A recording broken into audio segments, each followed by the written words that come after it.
From advertising to software as a service to data.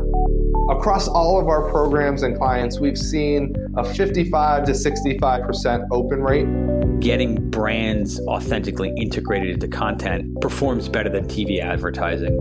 Typical lifespan of an article is about 24 to 36 hours. If we're reaching out to the right person with the right message and a clear call to action, then it's just a matter of timing.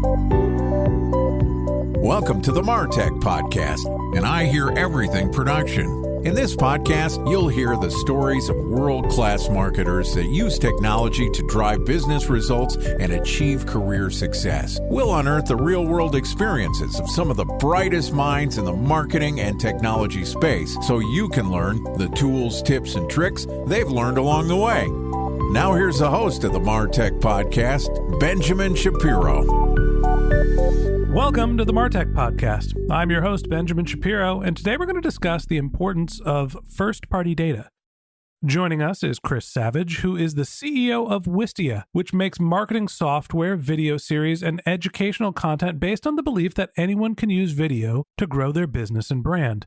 And in addition to providing us with our guest today, Wistia is also a sponsor of the MarTech Podcast. And today, Chris and I are going to discuss why marketers need to lean into first-party data. All right, here's the first part of my conversation with Chris Savage, the CEO of Wistia. Chris, welcome back to the MarTech Podcast. Hey, thanks for having me back. Excited to have you back on the show. I will start off again, like I always do, by saying thank you. You and Wistia are a kind sponsor of the MarTech Podcast. Thank you for all of your support, and excited to chat with you today a little bit about what's happening sort of broadly in marketing. We are seeing changes in access to third-party data, cookie deprecation, and the world is saying, go get more first-party data. First off, talk to me about what that is, what it means, and why we should be doing it. Yeah, I think we're seeing a few major changes. Google has plans to phase out third-party cookies in Chrome in 2024. The Apple changes have restricted the data that Facebook was able to get at other platforms in terms of the intelligence to try to help you target ads to get to your customer. And then I think the other big thing happening right now, which would be kind of crazy to ignore, is like Twitter just got bought by an individual person. So building on these other platforms, well, a really important thing to do, building on YouTube, Facebook, Instagram, TikTok, Snapchat, like whatever the best platform is for you, building on these social platforms is really important. But you have to be able to build your own audience, and you have to have a way of getting your own first-party data if you want to be able to have a strategy that can sustain these macro level changes. So I feel like we've seen 10 or 15 years of marketing being basically the same note. It was understand who your customers are, ask them where they consume content, and build your marketing programs to optimize for visibility, awareness, and then demand generation from those platforms. And often with your D2C platforms where we're seeing people rely on social media, Facebook and Google.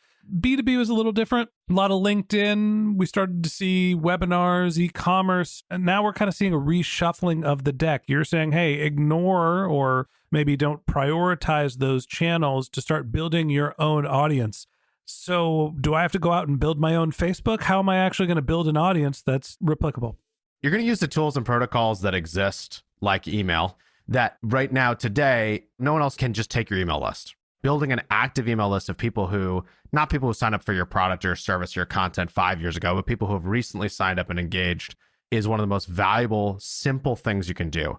Putting some effort towards driving traffic to your website for any type of business, be it B2B, that's normal, but B2C too, also really important. Finding ways of having that direct connection while also using the platforms. Like, I'm not saying don't use the platforms. You have to use the platforms. That's where everyone's spending their time. Like, you should be on LinkedIn. You should be looking at TikTok. You should be thinking about YouTube. But you need to have a way of connecting directly.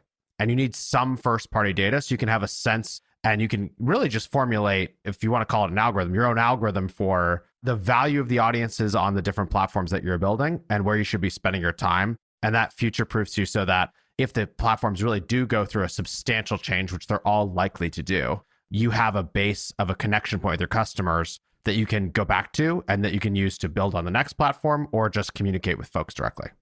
Now, there's multiple different types of first-party data, and it's different across mediums. In podcasting, the only real first-party data that we can get access to is IP address. In video, if you're a video producer, I'm not really sure what first-party data looks like. Yeah, if you're driving traffic to your website, you might be able to do demand capture through email, but mobile app IDs, IP addresses, there's all sorts of other retargeting bits and points of data. What are some of the other ways outside of create a lead magnet that captures an email address are there? Yeah, I mean, it's the email address. It's the time spent with these different mediums. One of the things you can do with Wistia is you can have people subscribe to your podcast via email on your site while also publishing the RSS to all the different platforms where most of your subscribers are going to be on the other platforms. They're going to be wherever people natively listen to podcasts, but some people will subscribe via email because they want to have the direct connection. They want extra content. They want more behind the scenes. On my own podcast, we do surveys via email to listeners every once in a while to understand what they want more of. And I was talking to another podcaster about this, and they're like, wait, you can do that? You can have a direct connection? I'm going to embarrass myself here. Wait, you can do that?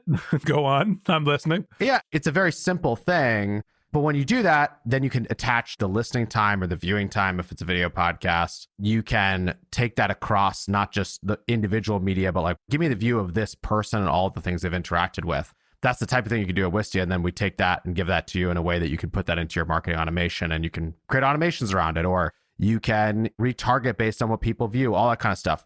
The key, though, that we're talking about here is you have to have a way of getting them to your site.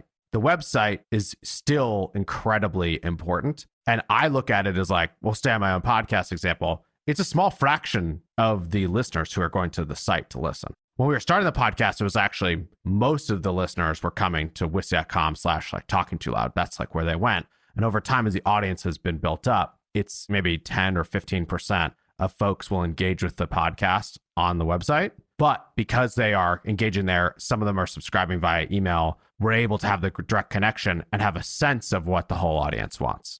And so that's really helpful because we've been able to see things like the overall viewing time, benchmarking against not just downloads, but actual plays, those types of things. And then you can go look at what's happening in the rest of the industry via RSS and have a sense of how well it's doing, where we should invest, what we should do next, all that kind of stuff.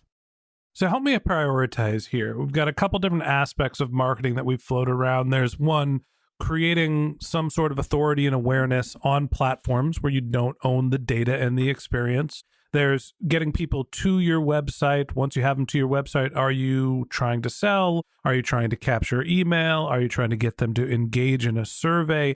How do you figure out what the right blend is and what the right prioritization is for your brand? And does it change by industries, B2B different than B2C? I mean, it definitely changes by industries, right? It's kind of correlated usually to the more expensive your product or service is, the more time and research and connection someone has to have before they buy. We live in a world where 10 years ago, people expected if you talk to a sales rep, they would help you do the research. And over time, as there's more content available and expectations have shifted, our customers are expecting to be able to do more of the research themselves and have more of an understanding of what they're potentially signing up for themselves. So that shifts what you need to do. I would say the first things you need to do if someone's hitting your website in B2B is, what are you looking for that you can't find? How can I help you find that content or information? And trying to close that gap of research and close that gap of understanding so that when people are ready to talk to you or they're ready to buy, they actually know what they need to know in that moment. So I think that's really important. And then from an owned content perspective on any platform, you need to pick a platform and a channel where you can actually keep investing and keep growing it. And then you want to look at the amount of time with the brand. And if the content's good and you have some small sample, qualitative or quantitative, and you have a sense of like the content you're putting out there is really good, then time becomes a really helpful indicator, like a leading indicator of brand value. So we look at that a lot, like hours watched, hours consumed. And if we're getting a lot of that with our content, then that's telling us that those people are probably primed for stuff deeper in the funnel. All right. So if time invested with your brand is one of the key metrics that you're looking at to figure out whether somebody is ready to be sold to or not, how do you evaluate that based on the different channels? The time spent reading a blog post is different than the amount of content consumed in a podcast or video. Is a minute the same depending on what the medium is? It's not. It's hard to spend an hour just on a blog post. The way I like to think about it is like someone who doesn't have a deep connection to our brand yet, they're going to spend seconds with us trying to evaluate if they should spend more time with us. Someone who is in the market for your product or service, it's going to potentially change their business, change the growth of someone's career, help them solve some problem they wouldn't have been able to solve otherwise. That person will be willing to spend an enormous amount of time with the content. So if you have a podcast that is an hour long and people are spending 2 minutes with it, probably it's not working. If it's an hour long, people are spending 40 minutes with it, you're probably onto something in terms of having the right value for folks. But I do think it's very different by medium. We've seen in our data that one of the things that happened with COVID that has not changed since pre-2020 is the amount of consumption of long form video has gone up dramatically. Tell me more about that. I'm actually a little surprised. I think that I look at my YouTube consumption. That's the primary video consumption channel for me. But I've started leaning towards shorter form. Like if it's not a 5-minute video or less, I'm out. I don't have time for that. So it's bifurcating. Basically what's happening is like you have YouTube Shorts and Reels and TikTok where we are swiping second by second if we're not engaged. It used to be make your video under a minute and hope that people stick with it. That was the goal. It's like shorter is better. It's turned into like, if you can't have a hook in the first 2 seconds, no one is going to engage or watch this. Now, if you can get in front of a lot of people who are swiping, looking for interesting and entertaining content. But if you find a topic, if you find a brand, if you find something that someone's really interested in, they are willing to go much deeper than they were before. In our B2B world, it's a lot of webinars. It's a lot of podcasts. It's a lot of just long form, in-depth stuff that folks like, you're not going to get the same number of views on a short, of course, many fewer views, but the time spent can be enormous. I think about it a lot as like, what is it doing for the viewer? And if you can really change someone's career, if you can make their business, you're actually making their business more successful. If you're de-risking dramatically an expensive purchase for them, then it's totally worth their time to engage with that long form content. We live in an internet culture now. So any niche you care about, we all have an expectation like you can go to YouTube and I can look up, how do I build a outdoor wooden sauna? And there will be tons of content instantly about how to do that on any topic, right? And then whatever the first thing is probably pretty compelling. And it's probably not a minute. It's probably long form. But if I'm seriously considering doing that, then I will watch the content and try to educate myself. And so it's almost like when everyone went home, they started looking and realizing, wow, there's content for me everywhere. So I think it's also an opportunity for your brand. If you don't have that long form content, if you're not letting people go deep, you're probably missing an opportunity for the person who is like a super fan or that your product can really solve a problem for them. All right, last question I have for you today. As we start to think about the need for collecting first-party data, yes, we all want first-party data. We all want as many listeners, eyeballs, ear holes, whatever medium we're going to go to start driving people to our site, to capture emails, to be able to have that connection and market to them. How tightly do you think the content you're producing has to be to your brand? Wistia is about video, right? Can you just start creating general marketing content, general business content, videos about building saunas, like whatever gets people to your website? I think about it as you need to define what your mission is as a business. Hopefully you've figured that out. You know, ours help every business thrive with video. And then within that, there's a bunch of stuff our product can help people with. And there's a bunch of stuff our product will never help people with. There's a long tail of things. That long tail is probably really good for content. So we want to mine that long tail and look for opportunities within it. How to build a sauna, not going to be great. That might scratch my own itch because I was literally just thinking about it today. But I don't think that's going to be the thing. But if it was someone's building a sauna and we're showing an example of how to make a compelling educational long form video with that as the example, then it might be perfect. So I think it's the angle you come to it from, and also like the brand voice that you have and the authority. And the more successful you are with your content, the more you earn the right to go broader. But going broad to start usually doesn't work because you can't break through. Every company needs to be a media business. We all need to lean into first-party data, understand who your customers are, and build content for them. We've all heard these monikers over and over in the last year, 2 years. there is a tidal wave. There is a change in the landscape. There is a seismic shift happening in marketing, and it has to do with our access and ability to use data. And the real way to get around the changes in what's happening on the performance marketing side is to start investing more in creating your own content, building your own traffic source, and being able to convert it. That's really the secret for marketing, probably for this upcoming year. And that wraps up this episode of the Martech Podcast. Thanks for listening to my conversation with Chris Savage, the CEO of Wistia. Join us again tomorrow when Chris and I continue our conversation talking about how to create dynamic live videos. If you can't wait until our next episode and you'd like to learn more about Chris, you can find a link to his LinkedIn profile in our show notes. You can contact him on Twitter, where his handle is csavage, that's CSAVAGE, or you can visit his company's website, which is wistia.com, WISTIA.com.